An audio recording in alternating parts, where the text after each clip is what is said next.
you're seeing in front of you is nothing but a distraction to grab the global food supply before we go into less production from this year forward. It does seem to be control of the food supply. They're forbidding and stopping all farmers markets this year from operating in Montana. So without the farmers markets, again, you're being directed right back into the food conglomerate chain there. There's no option for you. It might be a crime to trade food in the future, where it would be an illegal activity for you to be able to trade produce because it didn't go through some check or whatnot. That's the main thing. If you can control the food, you can control the population. Who was that? Kissinger had been all over that. COVID thing is so far down on the chart that it's just like one pencil mark in comparison to, the 12 million deaths from food every year. And we stopped the entire global economy. So it's got to be something way more grandiose than just trying to protect you. Because, these large corporations and governments don't care about you. They don't want to protect you. They could care less about you. You're just a cog in the machine. That's why they give you a Social Security number, because you're nothing more than a number in the Borg. And now suddenly they're so caring about your health that they want to lock down the entire planet's economy. Nope, it's a reset.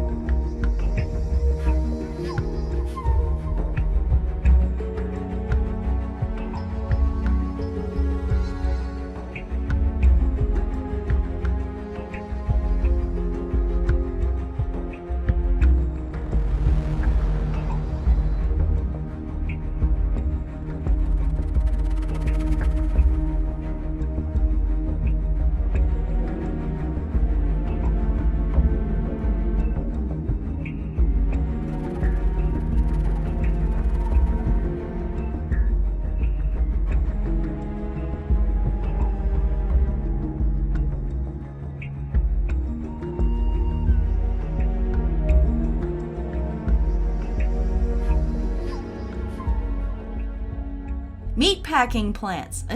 This is pandemic related, and this is the food supply. Memphis meats. This is fake meat. This is what they're calling cell-based meat, where they take a stem cell from a cow and they put it in a gloppy solution and it multiplies, and eventually they have enough to form it into a hamburger shape. It's gross. It's disgusting. It's not meat, but they want to be able to call it meat without telling us that they grew it in a lab. This is part of UN Agenda 21, 2030, 2050. They want us never to eat animals. But if you were the head of a company of factory farms, like the guy from Tyson or the guy from Cargill, what would you do about this cell-based meat thing? For some reason, what they did instead was they invested in it, along with who? Bill Gates and Richard Branson and SoftBank and other people too. But there's some of your usual suspects right there. And what happens when the COVID hits? Well, all of a sudden, wouldn't you know, there's strange high number of outbreaks of positive tests for it at meatpacking plants. Really? What are the chances? Have we heard of outbreaks at the grocery stores at all? Any other companies? No, just the meat packing plants. What are the chances of this? Well, I say there's a really good chance because meat packing plants combine a lot of the globalist agendas. We don't know what's really going on, but we do know Tyson and Cargill were getting ready for a major disruption to their line of work, weren't they? They're investing in fake meat. They know what they're doing. They know that they're going to find ways to force people to eat this lab-grown spew. I'm not going to call it meat. But really what this is a threat to our society. It's a threat to all the people. And it frightens me. Probably one of the most of all the things that's happening right now is the idea of food shortages, because when you learn history, you learn that is one of the go-to control mechanisms. They do it almost every time if they get far enough ahead in this game.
we find ourselves in the midst of the most aggressive and holistic onslaught of attacks against humanity and liberty that was ever conceived in the midst of a global pandemic. It's described as a farm-to-fork strategy.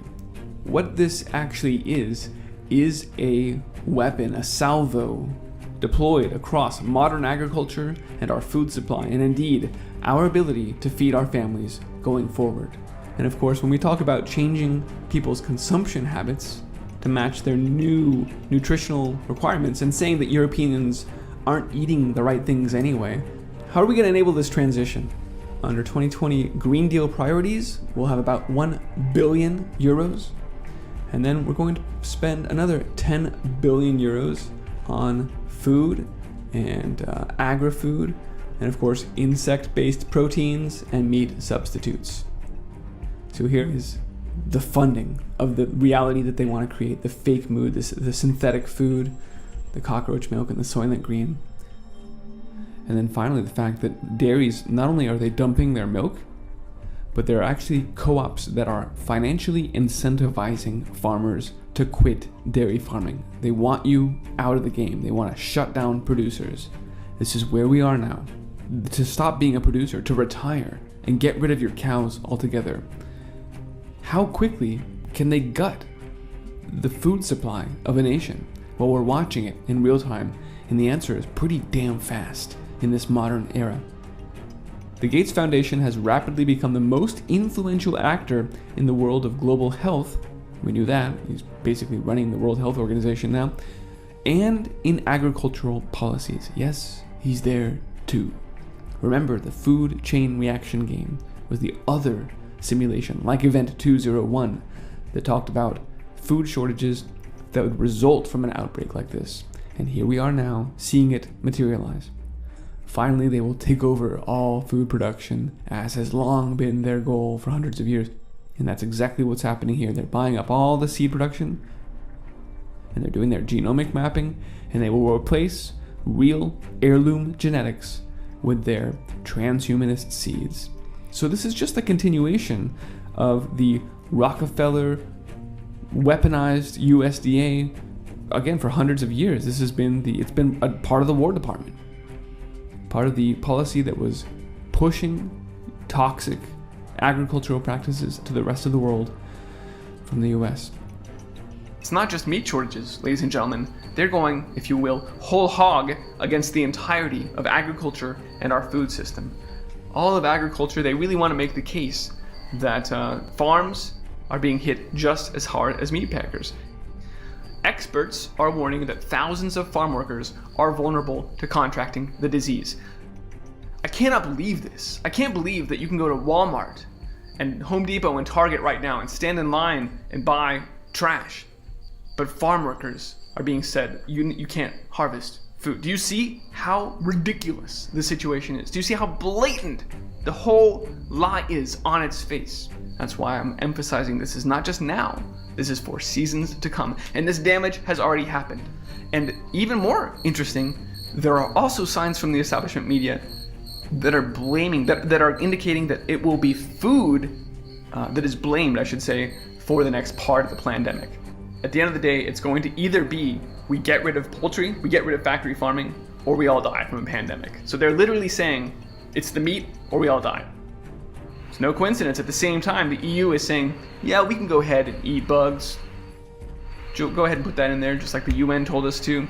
And that the FDA is saying, actually, you can change your ingredients on food now, and you don't even have to update the label. You don't even have to tell consumers what's in your food, as long as it's roughly the same. So yeah, that cricket protein instead of beef, it's fine. So they're advertising it quite vocally, what we're going into right now, and of course, it was all part of the plan. This is by design.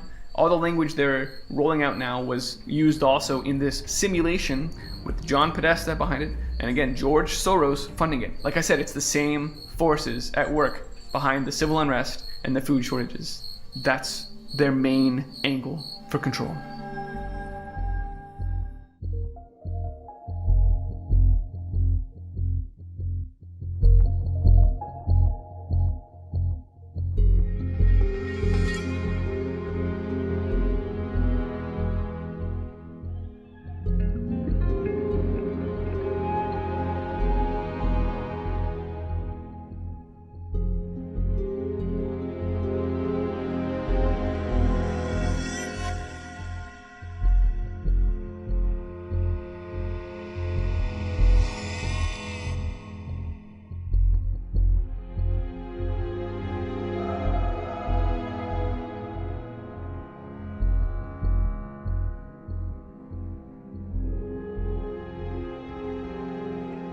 food comes from the earth, nourishes our bodies, and is the currency of life.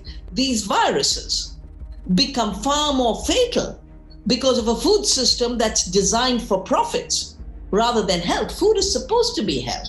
And yet, most of the chronic diseases of our times are food-induced. The cancers, the neurological diseases, just add the list. Since neoliberalism, making money became the religion of our times. It was deregulated commerce, and the people have had to deal with the multiple crises created by an absolutely anti-nature, anti-people economy. Nothing makes sense because geopolitics has become more powerful right now in dealing with this virus than science. So they're now turning the temporary measures of management of the corona epidemic into permanent measures for creating a new empire based on digitalization. The new forced digitalization to mine our data, our bodily activity, turn us into users of their gadgets. We are users, no more human beings, no more sovereign, and then evaluate us of what we are worth and allocate cryptocurrency to us. This new economy that the billionaires, the tech billionaires are trying to create is basically a surveillance corporate state, which means an end to freedom. But it also means a further distancing from the earth. And now with lockdown, half of humanity has been rendered useless. The other day, one of these people on the road said, "We are being treated like abandoned dogs on a street." That is not how nations are supposed to be. And I don't think it's an accident that such large numbers of workers in India have just been trashed. They want 10% as their digital slaves, 90% throwaway people. I think the corona pandemic and lockdown has shown us that deglobalization can happen, and it has happened. And let's just make this permanent, not the surveillance part. What's basically happening is Silicon Valley is a big investor in a future of fake food.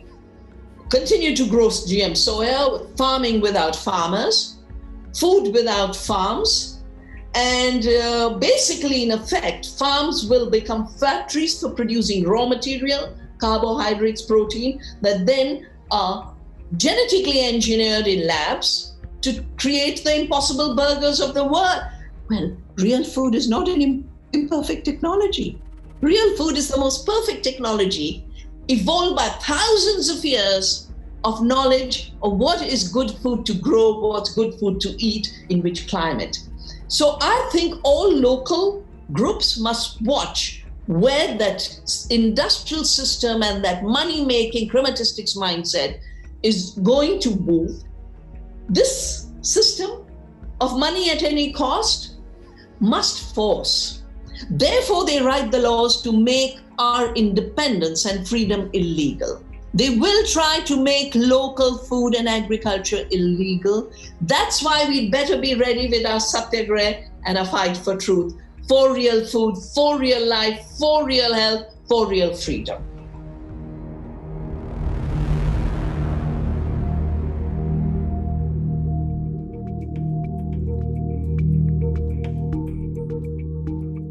The world lockdown and the mass house arrests that were engineered to keep us all subservient mean that thousands of farmers can't get their crops picked.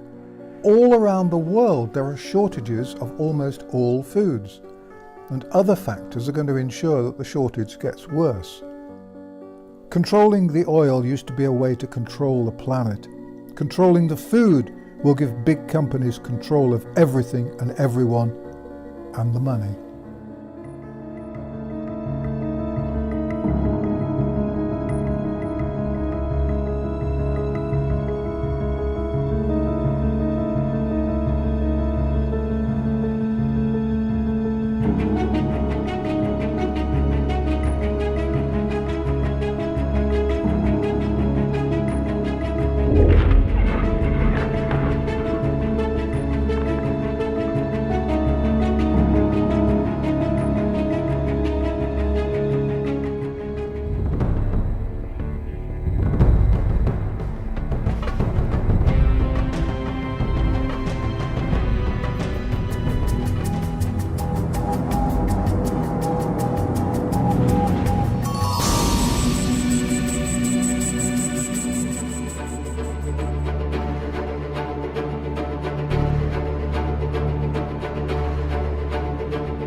Der Dateninhalt ist dermaßen erdrückend und was wir hier wirklich deutlich jetzt sagen können, ist, dass der gesamte Schwindel, das heißt die Lüge über das Corona und deren Umgang mit diesen ganzen Maßnahmen aufgeflogen ist. Vor allem der vermutete Zusammenhang zwischen Infektion und Todesfällen wird kritisiert.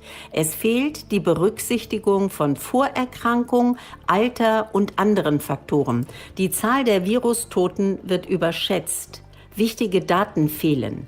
Ausländische Erfahrungen wurden unmittelbar auf Deutschland übertragen. Dabei wird deutlich, die Politik hat sich von Horrorbildern wie den Abtransport von Särgen im italienischen Bergamo treiben lassen. Mit ungenauen Angaben, Vermutungen und öffentlichkeitswirksamen Aussagen wird das Geschehen dramatisiert und werden drakonische Maßnahmen durchgesetzt. Aus den vorgenannten Zahlen ist noch nicht ableitbar, dass die Gesundheit einer Bevölkerung von 80 Millionen Menschen hochgefährdet ist. An der normalen Grippe sind in den letzten Jahren teilweise mehr als 10-mal so viele Menschen gestorben. Massive Kritik übt der Kollege vom Bundesinnenministerium insbesondere am Robert-Koch-Institut. Die vom RKI gelieferten Daten sind als Grundlage für die Entscheidungsfindung nicht zu gebrauchen. Die Bewertungen des RKI sind durch die vorgelegten Daten nicht gedeckt. Die Bewertungen sind vielfach spekulativ, teilweise unplausibel. Leider besteht der Lagebericht des Krisenstabs alleine aus einer Aufbereitung dieser Daten. Die Datenlage war also dünn und angreifbar. Und doch entfalteten Bundes- und Landesregierungen eine Vielzahl von Aktivitäten mit den bekannten weitreichenden Auswirkungen auf Bürger, Wirtschaft und Sozialsysteme. Dabei wurde gepfuscht, zum Teil unter dem Zeitdruck, der allerdings aus der mangelnden Analyse folgte und getrieben von der Politik, die Handlungsfähigkeit beweisen wollte. Die Reaktion gestern der Tagesschau und des Spiegels und Fokus und anderen Mainstream-Medien lautete unterm Strich zusammengefasst: ein verwirrter Einzeltäter, der zu den rechten Verschwörungstheoretikern zu zählen ist und hier eine große Panik aufbauen will. Das sind natürlich jetzt eine erdrückende Indizienkette, die zu einer Beweislast sich hier zusammenfügt, die natürlich jetzt nicht mehr wegzudrücken ist. Hier wird eine Überführung einer politischen Kaste dargestellt, die hier quasi große Schwierigkeiten hat, noch mit Argumenten sich daraus zu winden.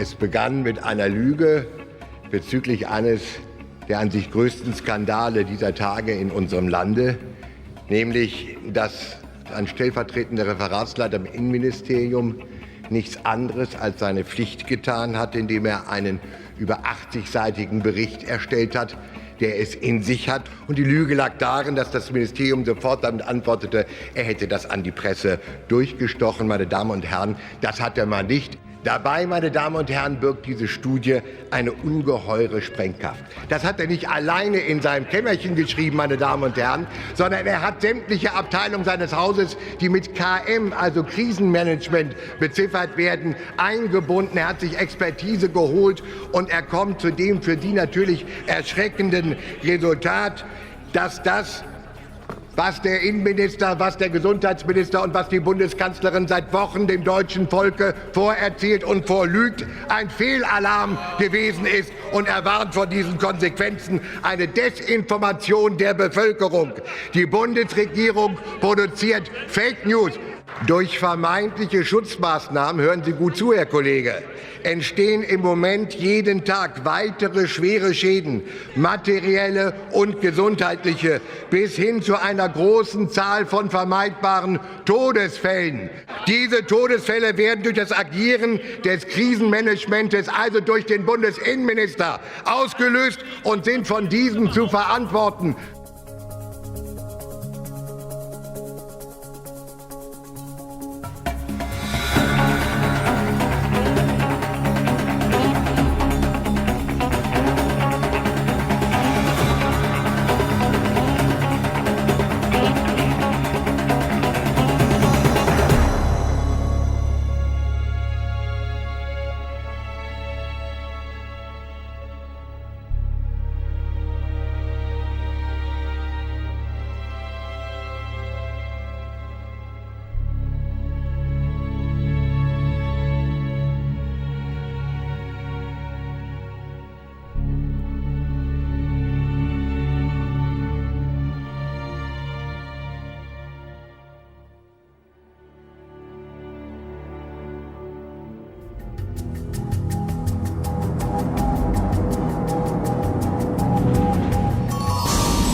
my understanding is they are basically going to get rid of the religious and philosophical exemption and call it the non-medical exemption. There's also going to be more data tracking, right? Tracking those parents that want to opt out of the vaccine program or skip a vaccine. Yeah, that's absolutely right. And I think that for clear-eyed people, what we see here is they're setting the table for instituting a requirement that future Colorado school children be mandated to take whatever future COVID vaccine is out there as a condition for access to public education.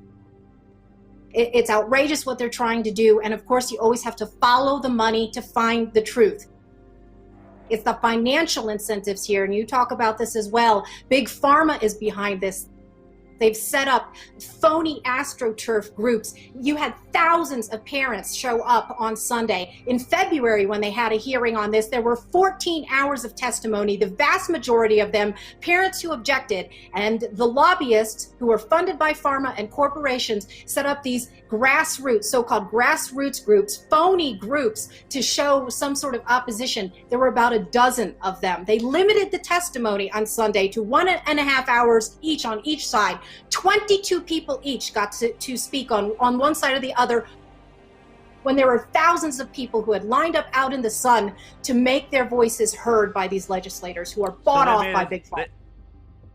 So more people are coming to this from many different angles, not just the vaccine angle. And that was the emphasis of my testimony too, because this is a civil rights issue. It's also a data privacy issue.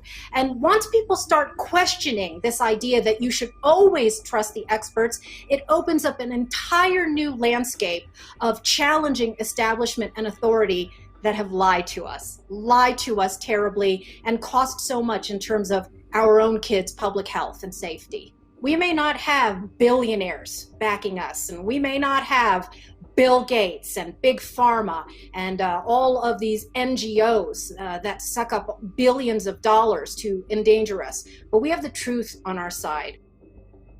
And I think the people here are not going to give up, and I hope that sends a message to the rest of the country too, because this bill and this racket are coming to every state in America.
No voy a permitir que hagan lo que quieran. Si lo entienden por las buenas, me encanta. Si no, me han dado el poder para que lo entiendan por las malas.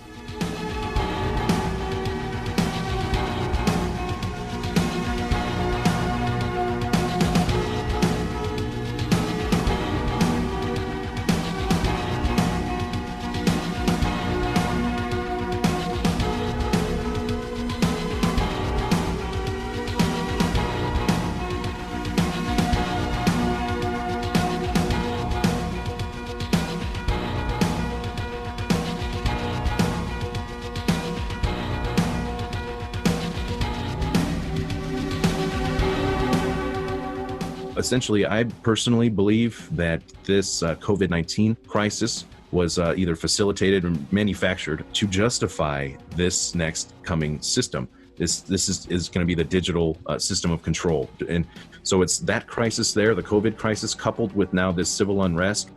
In my view, they have always wanted this technocratic dictatorship. They just haven't had the technology to fully implement it yet. Now they do have the technology to implement this. And Just about a day or two ago, the World Economic Forum held a summit, basically online, where they announced their next initiative, which is called the Great Reset. Basically, coupled with that Great Reset is what they call the Fourth Industrial Revolution, which is essentially merging man with machines. This is the future. This is the World Economic Forum and the United Nations talking openly about this. They need to implement this now because this current system shows that it's failed. COVID showed that this system failed. The unrest, the inequality, the social justice. We need to do this for the betterment of mankind. And they openly say that you will not be able to tell the difference between organic life and artificial life as it relates to humans. They want to re-identify what it is to be human. They're already looking beyond that because they're openly saying that once we get access to people's thoughts and once we get access to people's emotions, we're going to need to create a framework to create a safe space for people to be able to think in. This is straight out of, the worst science fiction novel ever, that they are literally going to be controlling how you think, what you think about, and how you feel about things. It sounds terrifying to me. And it's already encompassing our lives, everything from the supply chains down to just our daily lives. Everything's moving towards digital right now, but it's all going to be tracked, traced, and regulated, based on our carbon footprints and our social credit scores. It won't be wearable devices. I think eventually we are going to be the devices ourselves. They're going to be a part of us. Like I said, with the immunity passports, it's going to have your medical information, your education, your finances.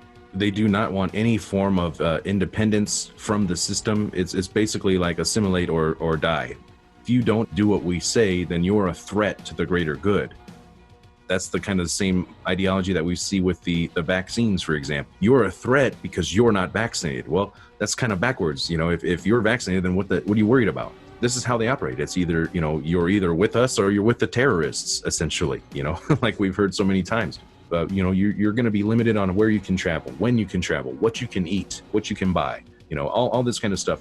Any semblance of liberty, freedom for the individual, it will empower the individual and the community. They keep saying that they're doing this for the collective good of everyone. Well, the individuals, I think, should be able to decide for themselves what is good for themselves and the families.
It's a plan to disrupt and destroy the existing system. It's a plan of transformation and control. And the goal, of course, is to transfer power from local individuals to a global governance system. It's about breaking down the individual. It's about breaking down your alliance to any old system, any old connection, your family, your old thoughts, your belief system. This is a mental health technique. It's a breakdown and then build back up of the personality. That's used to break down your personality and actually rebuild you as the new man. And you are going to be rebuilt as the new global citizen.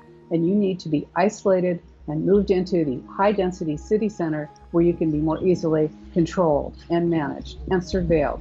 And ultimately, it's about destroying your ability to have a voice, entirely destroying your ability to be free and to be independent. 2020 is a key year in the implementation of this plan.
Vor etwa 30 Jahren schrieb ich diese utopische Fantasie Wackere neue Welt.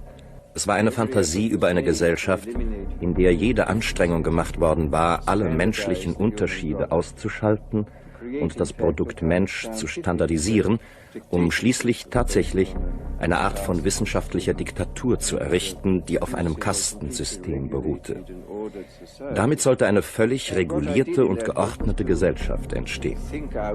In dem Maße, wie die Technik fortschreitet, wird auch die Organisation immer komplexer und gleichzeitig immer mehr zentralisiert.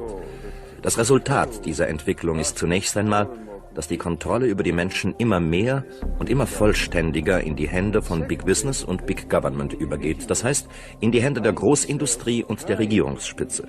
Und zweitens wird das Individuum immer mehr seiner unabhängigen Aktivität beraubt und wird immer mehr zu einem Rädchen in einer gewaltigen Maschine der Organisation. Diese beiden Prozesse führen natürlich zu einem Verlust persönlicher Freiheit und zu einer immer größer werdenden totalitären Macht von oben. Die Diktatoren der Vergangenheit haben ihren Willen durch Gewalt und durch Gewaltandrohung durchgesetzt. Ihr Hauptmittel, an der Macht zu bleiben, war der Terror. Die wissenschaftlichen Diktatoren der Zukunft, das heißt der Typ von Diktatoren, den ich in meiner wackeren neuen Welt beschrieben habe, wird, glaube ich, den Terror vermutlich nicht anwenden. Diese Diktatoren werden von dem Terror Abstand nehmen, nicht etwa, weil sie menschlicher sind als die Diktatoren der Vergangenheit, sondern einfach deshalb, weil der Terror relativ wirkungslos ist. Ich glaube, dass wissenschaftliche Diktaturen sich verschiedener wissenschaftlicher Mittel bedienen werden, durch die man mit den Menschen manipulieren kann.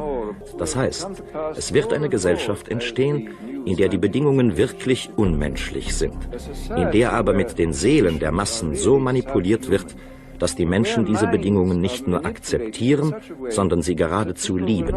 Bedingungen, die sie eigentlich ablehnen und hassen sollten. Früher konnte ein Demagoge nur zu so vielen Menschen sprechen, wie er mit seiner Stimme direkt erreichen konnte. Das waren vielleicht ein paar Tausend. Heute, dank Radio, Fernsehen und Film, kann er sich gleichzeitig an Millionen wenden.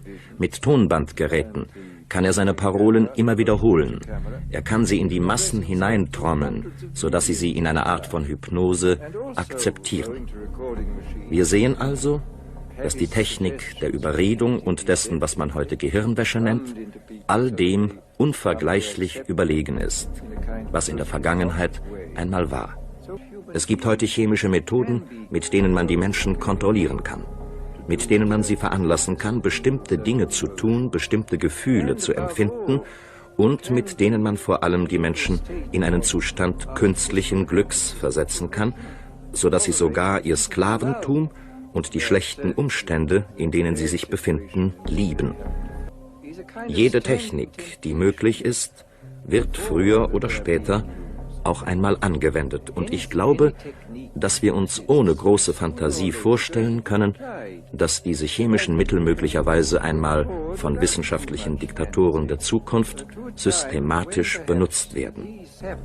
Zunächst einmal will mir scheinen, dass es absolut notwendig ist, uns darüber klar zu sein, was vorgeht. Die Öffentlichkeit muss wissen, was in der Welt passiert. Ich glaube nicht, dass die verschiedenen Massenkommunikationsmittel ausreichend benutzt werden, um uns über diese Dinge zu informieren.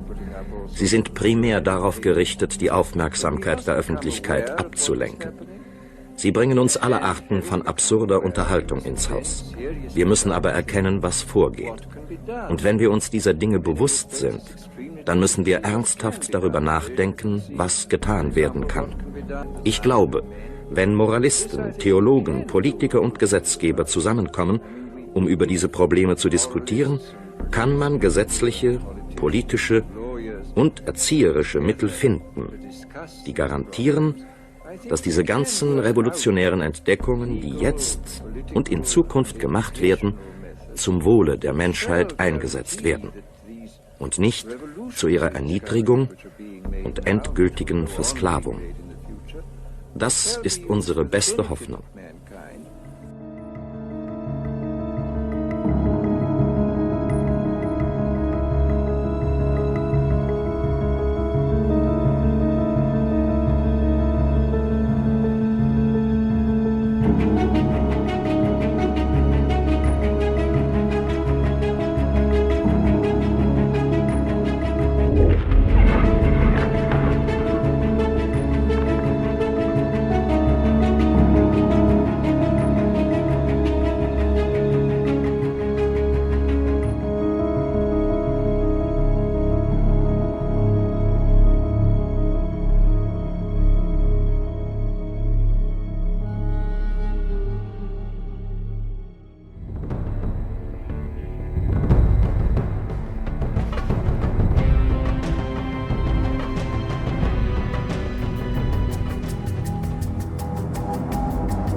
I do not support George Floyd and the media depiction of him as a martyr for Black America.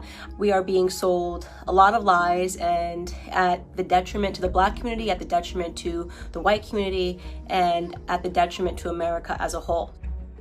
For whatever reason, it has become fashionable over the last 5 or 6 years for us to turn criminals into heroes overnight.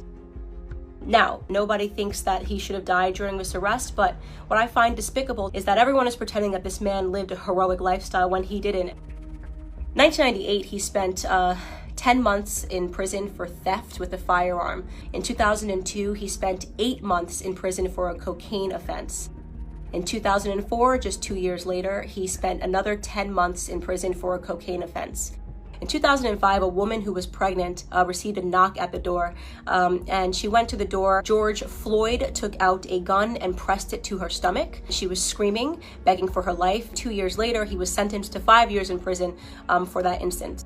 Now, you can say the media is portraying it like he was just getting his life together, but you are defying common sense to believe that this person suddenly became an exemplary character but happened to be high on fentanyl and methamphetamine.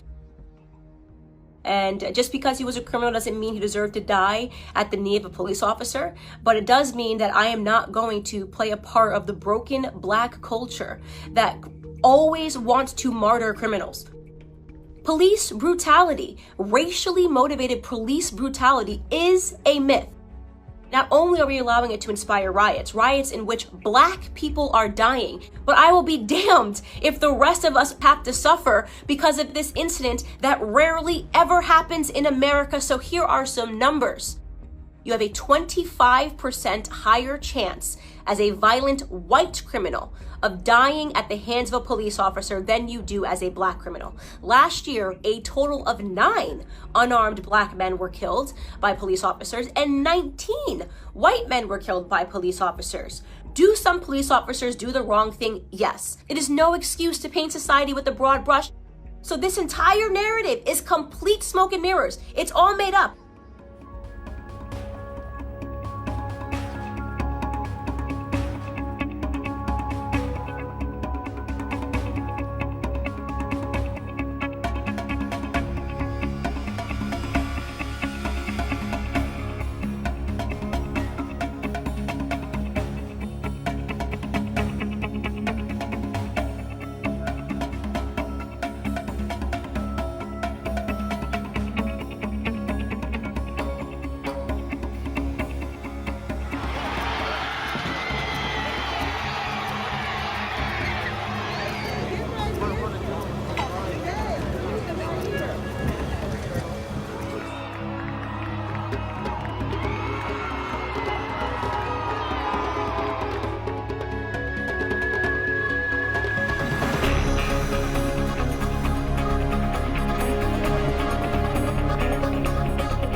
Is our nation being ripped apart by a total and complete lie, a provable lie, a lie used by cynical media manipulators and unscrupulous politicians who understand that racial strife, race hatred, is their path to power, even if it destroys the country? It's very clear, in fact, that many in power are pushing hard for racial division, for hatred, for violence. Tribal conflict will destroy a country faster than any plague. Whoa!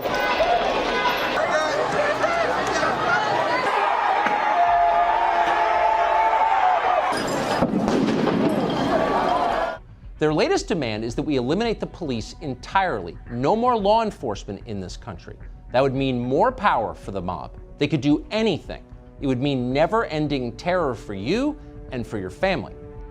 The death of a man at the hands of police in Minneapolis has led to demands that we fire the nearly 700,000 police officers who work in the United States, and that we free the 1.5 million criminals who are now behind bars. Defund the police. No sane person would dare to have said something like that in public just a week and a half ago. So what would happen to our country if we eliminated law enforcement? Eric Garcetti is the mayor of Los Angeles, the second biggest city in America. His city would devolve into a murderous hellscape within hours if the police left. But Garcetti won't push back against this idea. Instead, he kneeled in subservience before the people demanding it. Members of the National Guard kneeled too. So did a group of FBI agents. So did the Prime Minister of Canada, Justin Trudeau. The police chief of Webster, Massachusetts went even further than that. He lay on the ground before them in complete submission. The mob wants victory, but more than that, it wants the total humiliation of its enemies. I work for Black Lives Matter. Since I work for that company, my CEO has told me to come out today and to bring you on your knees because you have white privilege. So if they see that a white person is getting on their knees, that shows solidarity for the situation. And could you just please apologize for your white privilege? I'm incredibly sorry. What is going on? What is this about? No matter what they tell you, it has very little to do with Black lives, if only it did.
It's a movement that stands for anti-fascist or anti-fascism, and they sell themselves as being against fascism.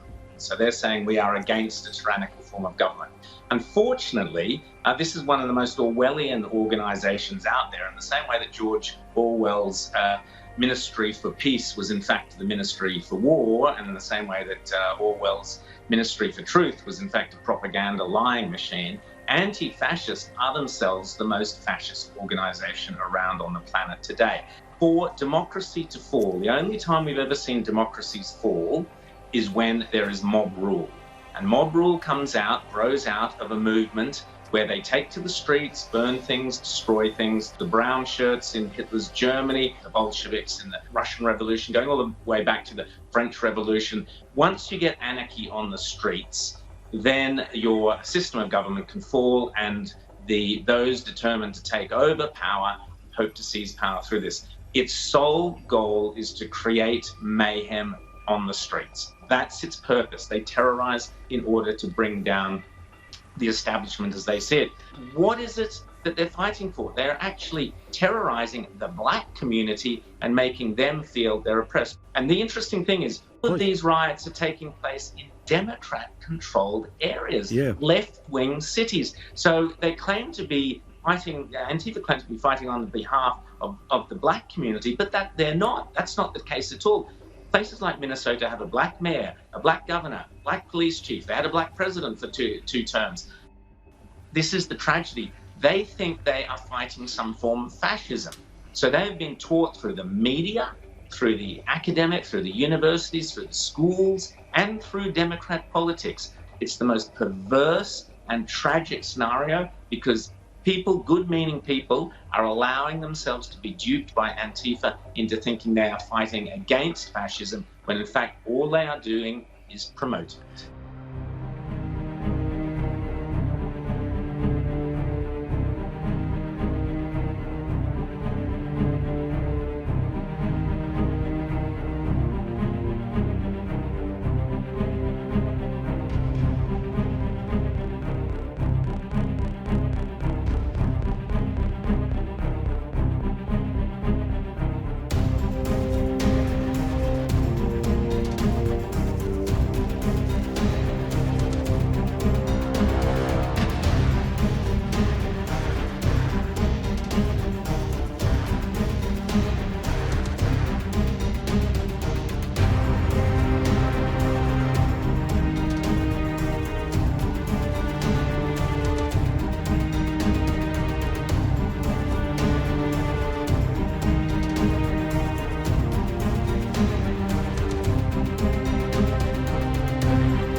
Lo que yo creo es que hemos entrado en una fase a nivel mundial en el que el globalismo totalitario ha dado la cara. Y con Soros el globalismo totalitario da la cara y se enfrenta a los que nos hemos quedado del otro lado, que resulta que somos los únicos demócratas abiertos, que entendemos las cosas, que tenemos la libertad de expresión y que no permitimos que ningún totalitarismo intente controlar y más hacer ingeniería social. Pero realmente, ¿qué son las revoluciones de color? Son golpes de Estado. La de Ucrania, la de Georgia, Egipto, las revoluciones en África, Burkina Faso, Senegal, las propias revoluciones que va a haber en Estados Unidos si pueden derrocar a Trump.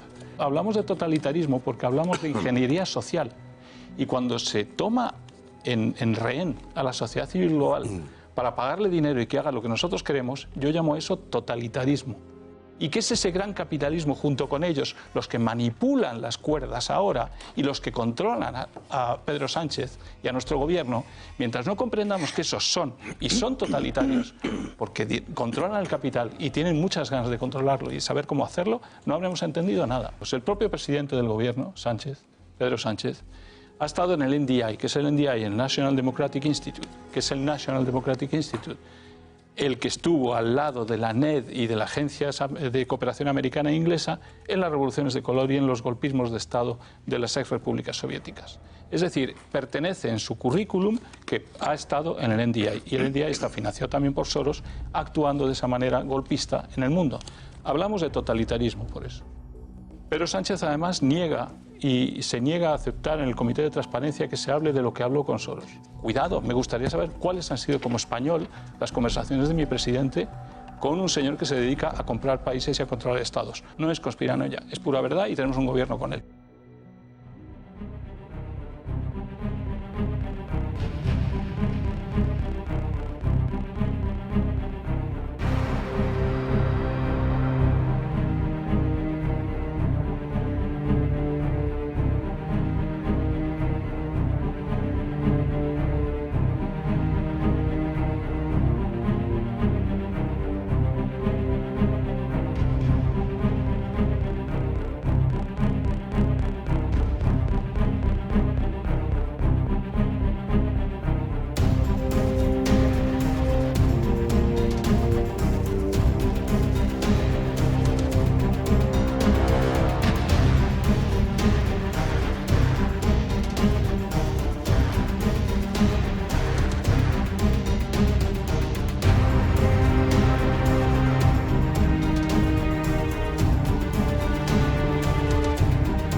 As we've all seen over the last week, has been absolutely devastating.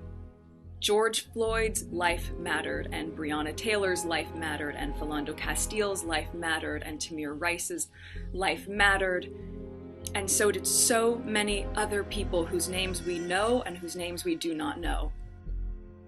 I was 11 or 12 years old. It was the LA riots, which was also triggered by a senseless act of racism. The other thing, though, that I do remember about that time was how people came together.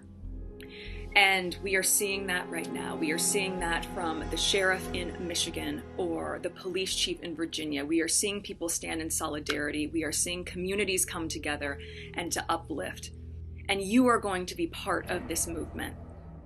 Because when the foundation is broken, so are we. So I am sorry that in a way we have not gotten the world to the place that you deserve it to be.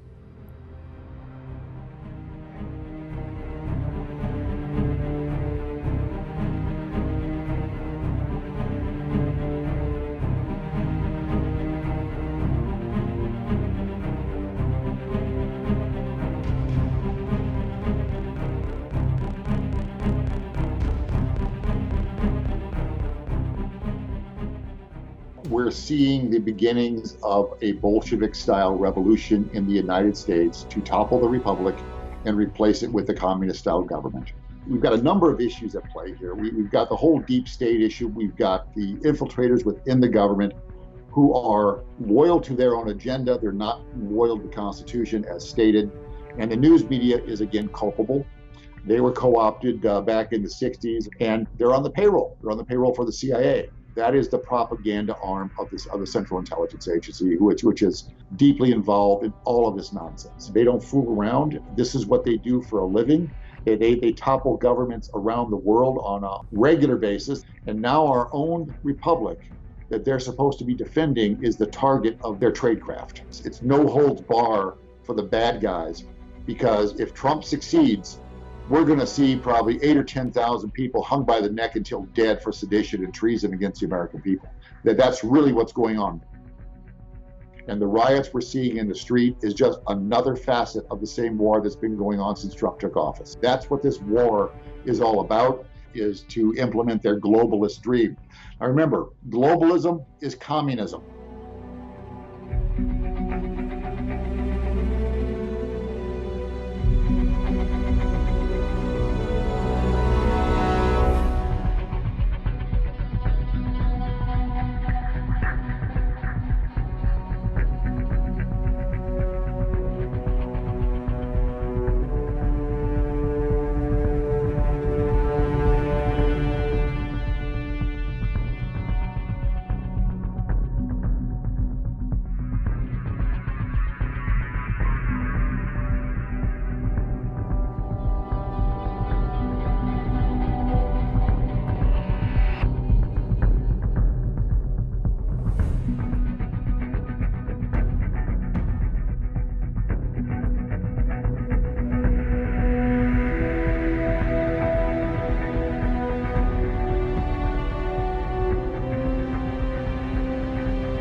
the foundation of the few controlling the many, you must divide and rule the many.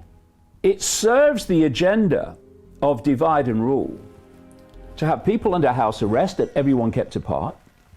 It serves them with social distancing where everyone is kept apart. It serves them to have people wearing masks, which means that human discourse and interaction is destroyed. But hold on a second. It also serves the agenda of divide and rule to have massive racial division. What has happened since these protests and riots began? It has driven people apart. It is dividing society. Because both serve the agenda of divide, you have this apparent contradiction of social distancing imposed and then social distancing completely ignored. It's not a problem. What they've had to do is get humanity to self-identify with the labels. And once you've got someone saying, I am black, I am white, now you have infinite potential for playing the labels off against each other. What is the worst nightmare of a global cult seeking to impose its will on humanity? Unity, harmony, coming together. Why are we limiting ourselves in our self-identity to I am black or I am white? Once you say I am white and I am black, now divisions can occur. The great illusion and the one that we are being pressured to accept is that different groups, whether they're black, white, or whatever, can be judged as one whole, as if they're all the same. And what that does is it creates group situations which you can divide and rule. This cult, at its core, is almost entirely white, and it is funding Black Lives Matter in basically a war on white people. Get on your knees and confess your white privilege. Why would this core of white people at the core of this cult want to create a war on white people? Because this is a war between the cult and the entirety of humanity. White, black, all of us.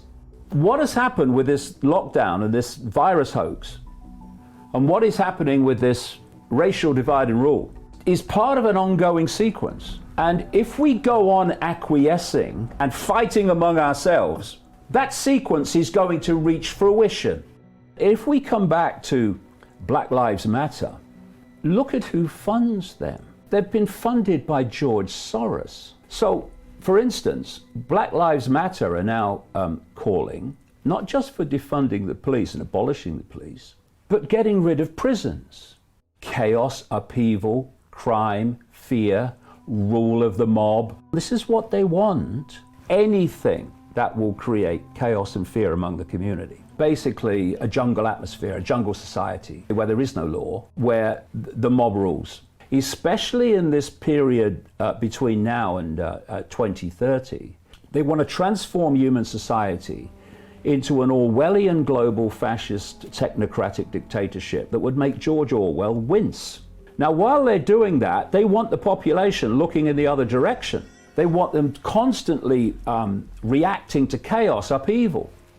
And that's why we've gone seamlessly from the lockdown situation into the protests and the riots. Those people out protesting and trying to knock down statues. It's like Orwell said, who controls the past controls the future, who controls the present controls the past. And what they're doing is getting rid of history of the past. They're getting rid of the old normal in every way, so we then, through the generations, forget the old normal even exists. If you look at Orwell's 1984, he wrote a lot about the need to destroy history. It's very important, this great line, if we don't learn the lessons of history, we are destined to repeat them. Well, they don't want us to learn the lessons of history, because so many things that have happened in history, they want to happen now, but in the modern sense.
El exnuncio de los Estados Unidos, Carlo María Vigano, ha dirigido una carta abierta a Donald Trump en la que le muestra su apoyo y defensa.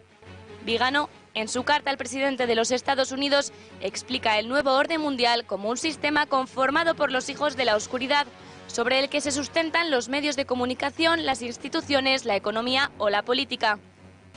Malvados o descendientes de la serpiente, así llama Vigano a aquellos que, lejos de una búsqueda de la justicia y la paz, lejos de la honestidad y del deseo de hacer el bien, están librando estos días una guerra contra Trump.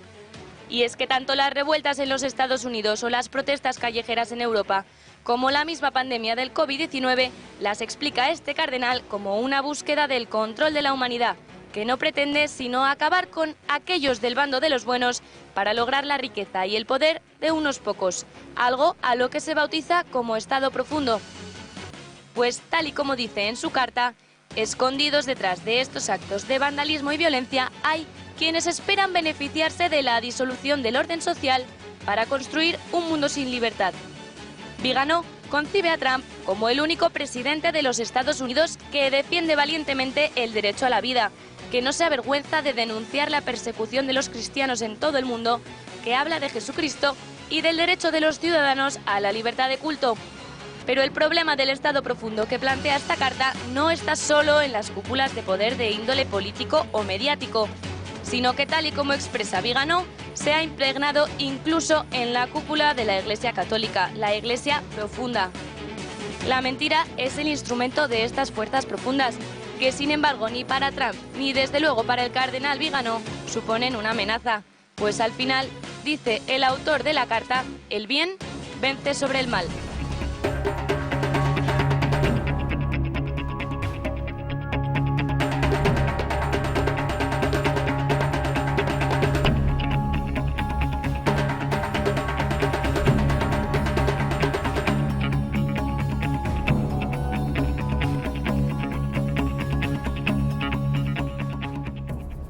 Dice en su carta el cardenal, hay un deep state en el Vaticano y esto es importantísimo, importantísimo. O sea, ¿qué podrá estar sucediendo en el Vaticano, dentro del Vaticano? Si este cardenal se ha atrevido a hablar en estos momentos, en esos términos, es porque tiene un apoyo dentro del Vaticano y algo tiene que estar sucediendo. El Papa Francisco no ha dicho nada después de esta carta. Recordemos que sería la segunda revolución dentro o contrarrevolución dentro de la Iglesia en la época COVID, porque el Papa Bergoglio prohibió las misas en toda Roma y se le tuvieron que sublevar propios obispos diciendo que no se podía cerrar la Eucaristía a los cristianos. Es decir, él fue el primero que ordenó cerrar las iglesias en 2000 años de historia de cristiandad, con persecuciones cruentas, peste. Es decir, ese pulso parece que lo ganó el ala precisamente contra el Papa, porque al final se abrieron, es verdad que condiciones, el templo.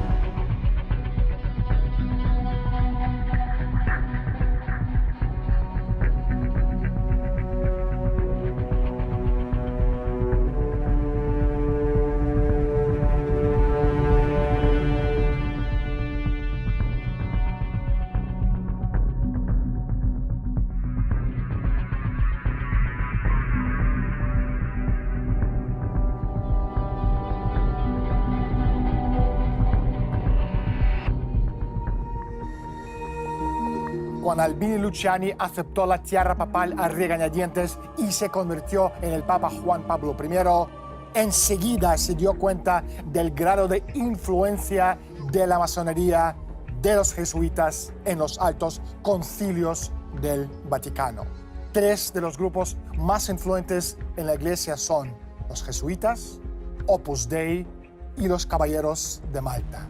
La Compañía de Jesús hoy en día es una fuerza rígidamente disciplinada de más de 50.000 miembros en el mundo. Fue fundada como una unidad de inteligencia política por la antigua oligarquía europea como una nueva herramienta para implementar su objetivo histórico de eliminación de la institución neoplatónica del Estado, sea en su forma republicana o monárquica.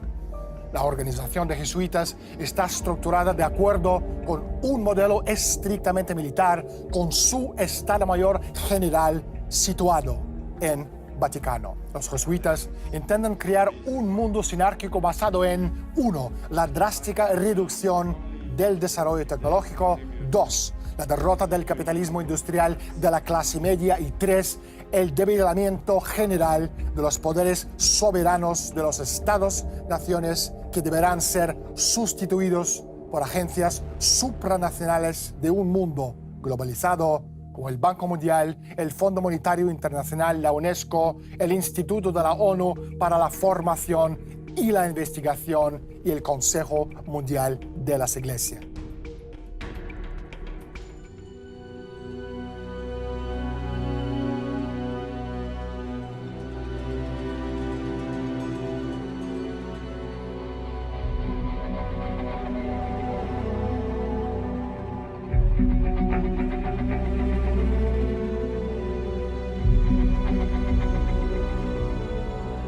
Election of Cardinal Giorgia Bergoglio to the position of Pope Francis I was an unprecedented event the world has never before witnessed. It is the first time in history that a member of the Jesuit order has been elected to the highest position of the Roman Catholic Church. Widely regarded as a benevolent missionary order, known for its educational institutions, the Jesuit order, as the Society of Jesus is commonly known, has long played an incredibly influential, albeit secretive, role in the destinies of nations, organizations, and individuals. Rulers, presidents, scholars, and even Catholics themselves, who are aware of the evil perpetrated by this powerful, far-reaching order, have left on record grave warnings that all should heed. A number of those who sought to warn did so at the cost of their lives. Abraham Lincoln, 1809 to 1865, 16th President of the United States of America. This war, the American Civil War, 1860 to 1865, would never have been possible without the sinister influence of the Jesuits. We owe it to Popery that we now see our land reddened with the blood of her noblest sons.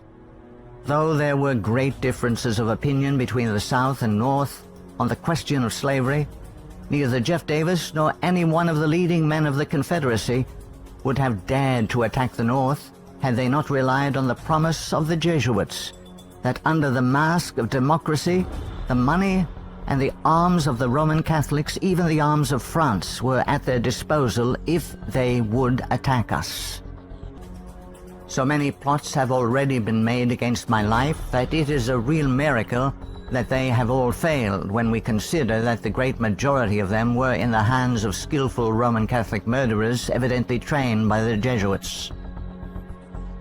I know that Jesuits never forget nor forsake, but man must not care how and where he dies, provided he dies at the post of honor and duty. The Jesuit order is responsible for some of the most heinous acts in recorded history. They have battled truth and righteousness, crushed religious liberty, influenced kings, and sought to mold the course of history to carry out their own agenda. Now that the visible head of the Roman Catholic Church is himself a member of this order, the power of the Jesuit order is complete. Let all who love truth, all who love freedom, take heed and beware of the danger now facing the world in the person of Pope Francis I.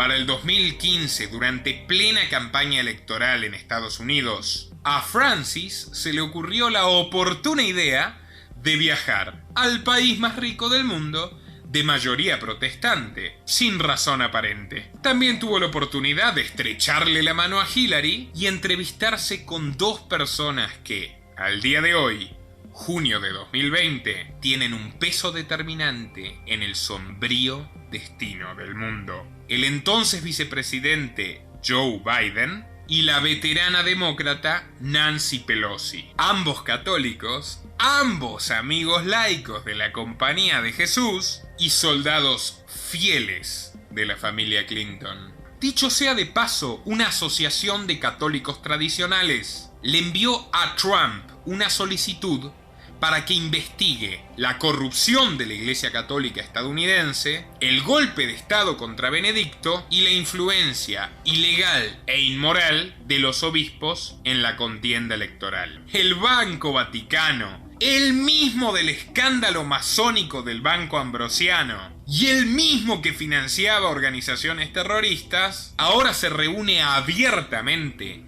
con la coalición de energía innovadora de Bill Gates y George Soros. Mientras avanzamos de manera acelerada hacia la dictadura totalitaria global que temía Aldous Huxley, el nombre de Francisco comienza a mencionarse como un protagonista muy especial de este nuevo orden. Una vez más, Francisco ha sido un pionero, vistiéndose de estadista estrella de la salud pública, que sigue al pie de la letra las recomendaciones de la OMS y además se las impone a todos los católicos del mundo. Finalmente surgieron las protestas masivas en los Estados Unidos, que en este mismo momento están asediando la Casa Blanca y amenazando la estabilidad del gobierno de Trump.